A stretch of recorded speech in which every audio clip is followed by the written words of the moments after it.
Hello everyone. So let us now start our exercise 5D. In this, first we will see what are like terms and what are unlike terms.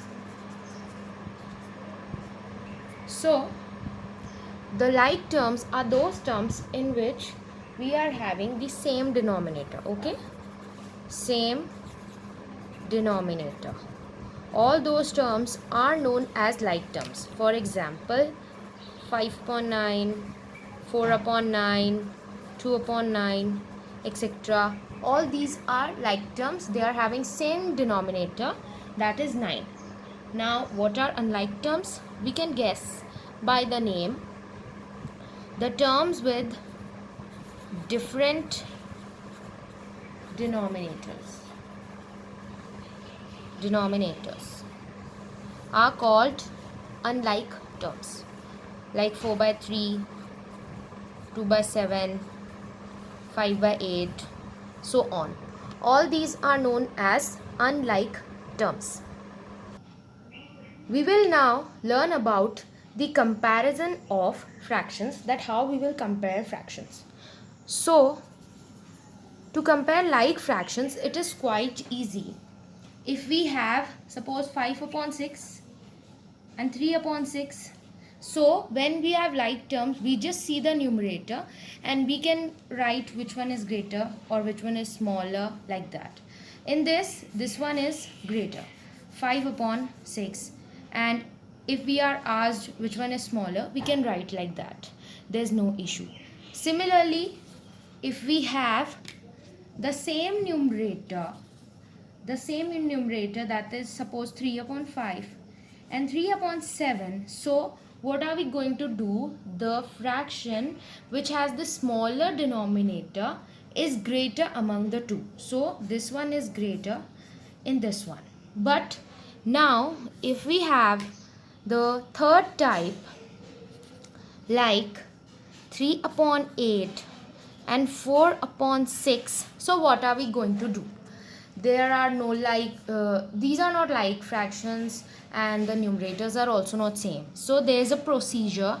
We will cross multiply the two. Okay, so by this we can get, we'll take 6 over here and 8 over there. We'll multiply, we'll get 32 and we'll get 18. Now we can easily get among these two which one is greater, which is 32. So the fraction 4/6 is greater than 3/8. This is the procedure for three type of fractions, or how to compare them. Like, first one is the like fraction, in which the denominators are same. Second one, in which the numerators are same, so the denominator with the smaller number will be greater among the two. And the third type is if both the fractions are quite different, like they are not like, or the numerators are also not same, we'll just do the cross multiplication. We'll take the denominator there and this denominator over there, and then by getting the normal whole numbers, we can compare them. Now let's see if we have like this type of fraction, 5/6 and 8/9. And if we want to know that how we have to compare these two, there is another method also. We can just first compare them into like fractions, and then we can just do it. This is second method. Like, first of all, take the LCM of 6 and 9, which you have learnt in chapter 2. Okay, so we took the LCM, and the LCM comes out to be 18. So we have learnt in the last exercise only how to convert fractions into equivalent. We'll convert both the fractions into equivalent, like in which the denominator should be 18. Okay, the denominator should be 18. So multiplied by 3 on both sides, multiplied by 2 on both sides, we get 15/8 and 16/8. Now it is easier for us to compare. We put the comparison sign, either it is the greater one or the smaller one. And now we can write the original fraction and we got the answer.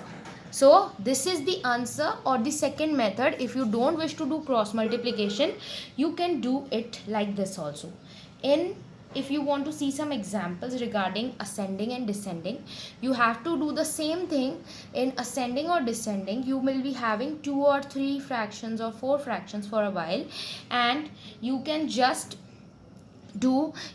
compare. You have to just convert them into equivalent fractions, and then you can easily arrange them into ascending or descending. Let's see an example. So we have this example: 2 by 3, 1 by 6, 5 by 9 and 7 by 12. So we have to arrange them in both ascending and descending. Our question says that. First of all, I'll take LCM. 6, 3, 9 and 12. Okay, I'll take it by... Okay, now it is 6, so 6 is 36. So our LCM comes out to be 36.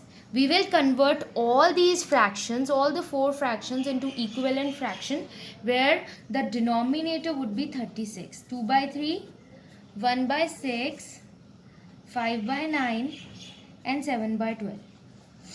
We have to multiply by such a way that our denominator comes out to be 36 always. So by 12 over here, by 6 over here, by 4 over here and by 3 over here. So 21, 26 and 24. Now you can easily arrange these equivalent fractions into ascending. First of all, let's do it into ascending order, and then into descending order. Okay, now first compare all these. So 6 by 36, then 20 by 36, then 21 by 36, and then 24 by 36. Similarly over here, 24 by 36, 21 by 36, 20 by 36 and 6 by 36. Now simply write the originals. Like for 6 it is 1 by 6, for 20 it is 5 by 9, for 21 it is 7 by 12, for 24 it is 2 by 3. Okay, now again 2 by 3, 7 by 12, 5 by 9 and 1 by 6. So by this way you can easily arrange the numbers into ascending and descending order. Thank you children. Hope you can do all the questions of exercise 5D now.